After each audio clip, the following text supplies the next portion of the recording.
ఓం నమ శివాయ నమ. ఓం శ్రీ మాత్రే నమ. ఓం పరబ్రహ్మ పరమాత్మ నమ. జగత్తుత్తే సతీ ఫలయ బ్రహ్మ హరియరాయ త్రిగుణాత్మే సర్వగవతిగామి దర్శ దర్శ దత్తాత్రేయ నివసంతిని సిద్ధి కురు కురు కురు స్వహ. కుర్రో కుర్రు కొండ దేవత అంబ పలుకు, జగతంబ పలుకు, సమ్మక్క పలుకు, సారలమ్మ పలుకు, వనదేవత పలుకు. జాయ్ కొండ దేవతాయ నమ. ఓం సమ్మక్కాయ నమ.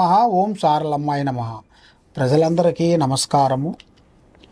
2026 ఆగస్టు నెల ఈ 12 రాసులకి స్థితిగతులు ఎలాగున్నాయి, వాళ్ళ యోగ నక్షత్రం ఎలాగుంది, వాళ్ళు చేయాల్సిన కార్యక్రమాలు ఎలాగున్నాయి. మరి చాలామందికి అదృష్ట యోగం, ధనప్రాప్తి యోగంలో అన్నీ వస్తుంటారు. చాలామంది మరి జాతక బలం తెలుసుకోవాలనుకుంటే వాళ్ళ జన్మ లగ్నం అంటే వాళ్ళ పుట్టిన తారీఖు తెలియదు. చాలామందికి నా పేరు ఇదండి, ఈ పేరులోనే నేను చేస్తాను, ఈ పేరులోనే నేను రాశిఫలం చూసుకుంటున్నాను, మరి అది ఎంత కరెక్ట్ కాదా, లేదా జన్మ లగ్నమే చూసుకోవాలా అనేది చాలామందికి ఒక సందేహం. మెయిన్గా మనిషికి జన్మనాభం అనేది ఉంటే డేట్ ఆఫ్ బర్త్ అవన్నీ ఉన్నాయనుకోండి, మనం ఆ డేట్ ఆఫ్ బర్త్ ప్రకారంగా రాశి ఫలాన్ని అనేది మనం కంటిన్యూ చేసుకుంటూ పోవాలి. లేదు మనకి అది లేనప్పుడు వాళ్ళ నామదశ అనగా పేరు, వాళ్ళ పేరును బట్టి ఏ రాశి వస్తుంది, ఏ నక్షత్రం వస్తుంది అనేది దాన్ని పట్టుకొని దాన్ని ఎలాగ చేయాలి, ఎలాగ పూజా కార్యక్రమాలు చేయాలి, దాంతో ఎలా చూసుకోవాలి అనేది, ఆ నక్షత్ర గడియలు బలం ఏమిటి, మళ్ళీ వాళ్ళకి ఉండాల్సిన కుండలి యోగం ఎంతవరకు వచ్చింది, వాళ్ళకి జన్మయోగం ఎంతవరకు వచ్చింది, స్థానయోగం ఎంతవరకు వచ్చింది అనేది మెయిన్గా తెలుసుకోవాల్సిన విషయము. మరి ఈ 12 రాసులకి ఎలాంటి గ్రహాలు, సందేహాలు, డౌటు, ఏ సందేహం ఉన్నా కూడా తప్పకుండా ఈ కింద ఉండాల్సిన నెంబర్కి మాకు సంప్రదించండి. కాబట్టి ఈ 12 రాసుల్లో ఉండవలసిన వాళ్ళు ముఖ్యంగా మరి కొంతమందికి లగ్నాన్ని పెట్టుకొని వెళ్ళిపోతుంటారు. లగ్నం అంటే వాళ్ళు పుట్టిన సమయం, ఆ సమయంలో ఒక లగ్నం వస్తుంది, ఆ లగ్నాన్ని పెట్టి దానినే చూసుకుంటూ పోతుంటారు. కానీ లగ్నంతో పాటు రాశి బలం చాలా గొప్పది. రాశి బలము, లగ్న బలము, ఈ రెండింటిని మనం చేసుకోవాలి, తెలుసుకోవాలి. మీకు తెలిసిన దగ్గరలో ఉండాల్సిన ఏదన్నా గురువుల దగ్గర కానీ లేదా డైరెక్ట్గా మా దగ్గరికి వచ్చినా కూడా మీకు ఏ రాశి వస్తుంది, ఏ నక్షత్రం వస్తుంది, ఏ స్థానం అనేది మీకు వెలుగులో ఉంది, యోగస్థానం ఎంతవరకు వచ్చింది, యోగ కుండలి ఎంతవరకు వచ్చింది, స్థాన చలనం ఎంతవరకు వచ్చింది, లగ్న యోగం ఎంతవరకు వచ్చింది, కళ్యాణ బంధనం ఎంతవరకు వచ్చింది అనేది మేము ఎన్ని చూసి జాతక చక్ర గణితం అనేది వేసేసి చూసి అన్ని విషయాలు మేము చెప్పగలుగుతాం. ఓం నమ శివాయ నమ. తదుపరి రాశి ఆగస్టు నెల 2026 వృశ్చిక రాశి. ఈ వృశ్చిక రాశిలో ఉండవలసిన వాళ్ళకి అదృష్ట యోగం, ధనప్రాప్తి యోగం, నక్షత్ర యోగం, కళ్యాణ యోగం. కాబట్టి కళ్యాణ విశేషంలో వీళ్ళకి ముగ్గురు కలిసి కళ్యాణం చేయకూడదు. బంధుమిత్రులలో ఏమనుకుంటారంటే ముగ్గురు కలిసి, ముగ్గురు అన్నదమ్ముల పిల్లలు కలిసి ముగ్గురికి ఒకటేసారి కళ్యాణం చేశారనుకోండి, ఇక అష్టదరిద్రంలో మునిగిపోయినట్టుకే వాళ్ళు. అలాంటి తప్పులు చేయొద్దండి. ఎందువల్ల అంటే చాలామంది ప్యాషన్ అనుకుంటారు, ముగ్గురు కలిసి పెళ్లి చేస్తే ఖర్చు తగ్గిద్ది అని అనుకుంటారు. కానీ ఖర్చు తగ్గటం కాదు, దానివల్ల దిష్టి ప్రభావం పడుతుంది. ఆ దిష్టి ప్రభావం వలన వాళ్ళకి, కుటుంబానికి ఆ ముగ్గురులో ఒకరికే ప్రాబ్లం అవుతుంది, ముగ్గురికి కాదు ఒకరికి అవుతుంది. ఆ ఒక్కరికి ప్రాబ్లం ఏమవుతుందంటే ఆ ఒక్క ప్రాబ్లం వల్ల వాళ్ళ కుటుంబంలో మానసికమైన ఒత్తిడి, ఆందోళన, సికాకులు, ఇబ్బందులు, భార్యాభర్తల గొడవలు.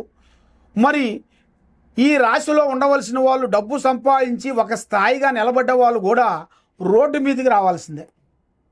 ఎన్నో రోజుల నుంచి సంపాదించుకున్న గౌరవము, అభిమానము అయ్యి బూర్దిలో పోసిన పన్నీరు మాదిరి పోతాయి. కాబట్టి కొన్ని జాగ్రత్తలు కొన్ని పాటించాలి. ఆ జాగ్రత్తలు వీళ్ళు ఎక్కువగా పాటించుకోకుండా ఉండేటికైతే దానివల్ల లేనిపోయిన సమస్యలు కొంచెం ఎదురొచ్చే మార్గాలు కొన్ని కనబడుతున్నాయి. మరి ఈ వృశ్చిక రాశిలో ఉండవలసిన వాళ్ళు ఏదైనా యథార్థంగా మాట్లాడుతుంటారు, కానీ ఆలోచన ఎక్కువగా ఉంటుంది. డబ్బు సంపాదించాలని కసి పట్టుదల ఆలోచనలు ఉంటాయి.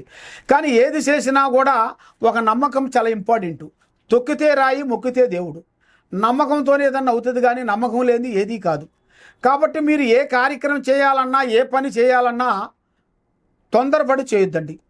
పెద్దవాళ్ళ ఆశీర్వాదం మీరు తీసుకోండి, పెద్దవాళ్ళ డైరెక్షన్ మీరు తీసుకోండి. మరి ఏ కార్యక్రమం చేసినా ఏ పని చేసినా కూడా స్త్రీ నుంచి, అంటే కుటుంబంలో కోడల నుంచి కానీ లేదా ఒక బేట స్త్రీ నుంచి కానీ లేనిపోయిన సమస్యలు రాబోతున్నాయి. ఆ స్త్రీ వల్ల మీకు బ్యాడ్ నేమ్ వస్తుంది. ఎన్నో రోజులు సంపాదించుకున్న పేరు ప్రతిష్టలన్నీ పటాపంచలైపోయే మార్గాలు కనబడుతున్నాయి. కాబట్టి మీరు ఎక్కువగా పూజా బలం చేయాల్సింది స్త్రీ ఆంజనేయ స్వామిని పూజించండి. అమ్మవారు దాంట్లో సెల్వి అమ్మ అంటే అమ్మవారు సెల్వి అమ్మన్ అమ్మవారిని మీరు పూజించండి. ఆ సెల్వి అమ్మని అమ్మవారిని మీరు పూజించినట్టుకైతే తప్పకుండా ఏమో తమిళనాడు ఏలూరులో ఉంది, వేలూరులో ఉంది ఏమో అమ్మవారి గుడి. మీరు తప్పకుండా అమ్మవారి దగ్గరికి వెళ్ళి ఆమె దర్శనం చేసుకొని వచ్చినట్టుకైతే అష్టౌశ్వర్యాలు భాగ్యభోగాలు మనశ్శాంతి ప్రాప్తి కలుగుతాయి. ఓం నమః శివాయ నమః. ఓం నమః శివాయ.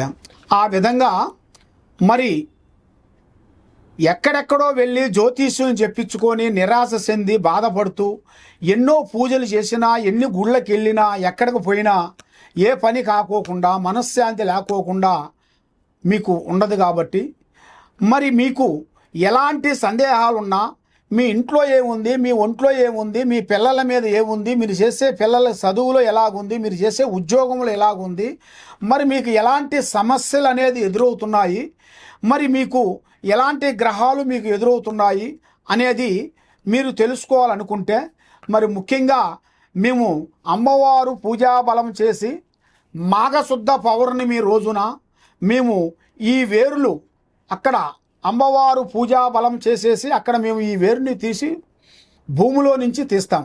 ఆ ఈ చెట్టు కాడికి వెళ్ళి పసుపు కుంకుమ వేసి అక్కడ కొన్ని కోళ్ళు ఏటపోతులు కోసి అమ్మవారు పూజా బలం చేసి ఈ వేరుని మేము తీస్తాం. అది అమావాస రోజున ఆదివారము అమావాస సూర్యగ్రహణ టయాలలో మేము ఈ వేరుని తీసి పూజా బలం చేసి తీసుకొని వస్తాం. ఈ వేరు ఏమిటంటే నరఘోష నరదిష్టి ప్రజాదిష్టి లేకోకుండా సభకట్టు వేరు. ఈ వేరు ఆరోగ్యం కానీ కుటుంబంలో సమస్యలు కానీ భార్యాభర్తల సమస్యలు కానీ పిల్లల చదువులు కానీ కుటుంబంలో మనశ్శాంతి లేకోకుండా ఉండటం కానీ కళ్యాణాలు దగ్గరకు వచ్చి దూరం కావటం కానీ మరి వాళ్ళు విదేశాల ప్రయాణంలో బ్రేక్ కావటం కానీ కుటుంబంలో సమస్యలతో సతమతం అయిన వాళ్ళందరికీ మరి ప్రమోషన్ రాకోకుండా ఇబ్బంది పడే వాళ్ళకి ఎలాంటి సందేహాలు ఉన్నా ఎలాంటి సమస్యలు ఉన్నా కూడా ఈ వేరుని మేము పూజా బలం చేసి ఇస్తుంటాం. అంటే ఈ వేరు మేము ఎవరికైనా సరే ఫ్రీగా ఇస్తాం. కాబట్టి ఇది మీరు తీసుకోవాలనుకుంటే శ్రీ సమ్మక్క సారక్క మహాశక్తి పీఠం దిల్సుఖ్ నగరు సాయిబాబా గుడి ఎదురుగా మేము ఇక్కడ పీఠం పెట్టాము. ఇక్కడ మీరు వచ్చినట్టుకైతే ఈ అమ్మవారు వస్తువు వేరుని మీకు అందజేస్తాము. మరి మీరు ఎక్కడెక్కడో నుంచి మీరు ఉండి వేరే ఊర్లో ఉన్నారనుకోండి, వేరే స్టేట్లో ఉన్నా కూడా మీరు తప్పకుండా ఫోన్ చేసి మాకు గురువుగారు మాకు ఈ వేరు కావాలండి అంటే మేము మీకు కొరియర్ ద్వారాగా మేము పంపించగలుగుతాం. తప్పకుండా మమ్మల్ని సంప్రదించినట్టుకైతే మరి మీ కుటుంబాన్ని బట్టి మీ యోగాన్ని బట్టి మీ మీద ఎవరు చేస్తున్నారు, శాతబడి కానీ చెల్లంగి కానీ బాణావతి కానీ మరి మీ కుటుంబంలో ఎలాంటి గ్రహాలు కానీ దెయ్యాలు కానీ భూతాలు కానీ ఎలాంటి సమస్యలు ఉన్నా కూడా దానికి మేము పరిష్కారం చేసి దాన్ని 11 రోజుల్లో మీకు పూజా బంధన చేసి మేము శాంతి చేయగలుగుతాం. తప్పకుండా మమ్మల్ని సంప్రదించండి. సర్వో జనా సుఖినో భవంతు. ఓం నమః శివాయ నమః.